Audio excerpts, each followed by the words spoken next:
ஸல்லல்லாஹு அலைஹி வஸல்லம் சொன்னார்கள், அல்லாஹ்வுடைய தூதர் ஸல்லல்லாஹு அலைஹி வஸல்லமுடைய காலத்தில் அல்லாஹ்வுடைய தூதருடைய இல்லத்தை, அல்லாஹ்வுடைய தூதர் தொழக்கூடிய அந்த பள்ளிவாசலை சுத்தம் செய்யக்கூடிய ஒரு பெண்மணி மரணித்து விட்டார்கள். அல்லாஹ்வுடைய தூதர் அந்த மரணத்திற்கு பிறகு வருகிறார்கள். நபித்தோழர்களை பார்த்து கேட்டார்கள், அந்த பெண்மணி எங்கே என்று. நபித்தோழர்கள் சொன்னார்கள், அல்லாஹ்வுடைய தூதரே, அல்லாஹ்வுடைய இல்லத்தை சுத்தப்படுத்தி அந்த பெண்மணி மரணித்து விட்டார்கள், அவர்களை அடக்கம் செய்து விட்டோம். அல்லாஹ்வுடைய தூதர் கூறினார்கள், எனக்கு தகவல் கூறி இருக்க கூடாதா, எங்கே இருக்கிறது அந்த மன்னரை என்று கூறி அல்லாஹ்வுடைய தூதர் அந்த பெண் அடக்கம் செய்யப்பட்ட இடத்திற்கு சென்று அவர்களுக்காக துஆ செய்தார்கள். ஏன்? அவர்கள் செய்த பணி அல்லாஹ்விடத்திலே மேலான பணி. அல்லாஹ்வுடைய இல்லங்களை சுத்தப்படுத்தக்கூடிய பணியை அல்லாஹ் நேசிக்கிறார். அல்லாஹ்வுடைய தூதர் அந்த பெண்மணிக்காக அல்லாஹ்விடத்திலே துஆ செய்தார்கள். அவர்கள் மரணித்ததற்கு பிறகும் இத்துணை சிறப்புகளையும் உள்ளடக்கிய, இத்துணை கண்ணியங்களையும் உள்ளடக்கிய அல்லாஹ்வுடைய இல்லங்கள் இன்று அழுது கொண்டிருக்கிறது. உங்களுடைய ஊர்களில் அல்லாஹ்வுடைய இல்லங்கள் இருக்கக்கூடிய நிலைமைகளை கொஞ்சம் எடுத்து பாருங்கள். முன்னால் இருந்த தலைமுறை, வரும் தலைமுறைகள் நம்முடைய ஊர்களில் தொழுகையாளிகளாக மாற வேண்டும் என்பதற்காக அல்லாஹ்வுடைய இல்லங்களை பல லட்சங்கள் பல கோடிகள் செலவழித்து அல்லாஹ்வுடைய இல்லங்களை அமைத்த இல்லங்கள் எல்லாம் அடுத்த தலைமுறை வரும்போது கண்டும் காணாமல் வெறும் கட்டிடங்களாக மட்டும் நிர்வகிக்கப்படக்கூடிய காட்சியை பார்க்கிறோம்.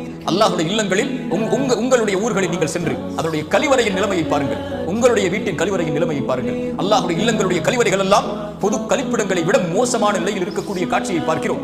அல்லாஹ்வுடைய தூதர் இறையஞ்சக்கூடியவனுடைய இல்லம் அல்லாஹ்வுடைய மஸ்ஜித் என்றார்கள். ஒரு முஃமினுடைய வீடு அல்லாஹ்வுடைய மஸ்ஜித் என்றார்கள். உங்களுடைய வீட்டிற்கு மேல் நீங்கள் பேண வேண்டிய உங்களுடைய முதல் வீடு அல்லாஹ்வுடைய இல்லம் என்றார்கள். இன்று கழிவறைகளுடைய நிலைமை, அன்றைய காலத்தில் கட்டப்பட்ட கழிவறைகள் ஒரு ஆணுடைய மர்ம உறுப்புகள் வெளியே தெரியும் அளவிற்கு சிறுநீர் கழிக்கக்கூடிய நிலைமையில் கட்டப்பட்ட கழிவறைகள் கூட இன்று வெறும் அங்காடிகளைப் போல் பாதுகாக்கப்பட்டு அதே நிலைமையில் இருக்கிறது.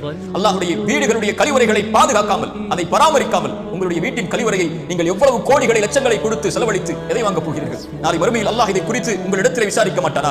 அந்த ஊரில் வாலிபர்கள் இருந்தால் கவனத்தில் எடுங்கள். ரமதான் இருக்கிறது. ரமதானுக்கு முன்னதாக உங்களுடைய பள்ளிவாசல்களுடைய கழிவறைகளை சுத்தப்படுத்துங்கள், அதை மேம்படுத்துங்கள், அதை தரப்படுத்துங்கள். அங்கே வருவதை கண்ணியத்தோடு வரக்கூடிய அளவிற்கு காத்துங்கள். அதை முகம் சுளிக்கக்கூடிய இடமாக ஒருபோதும் அல்லாஹ்வுடைய இல்லங்களை மாற்றிவிடாதீர்கள்.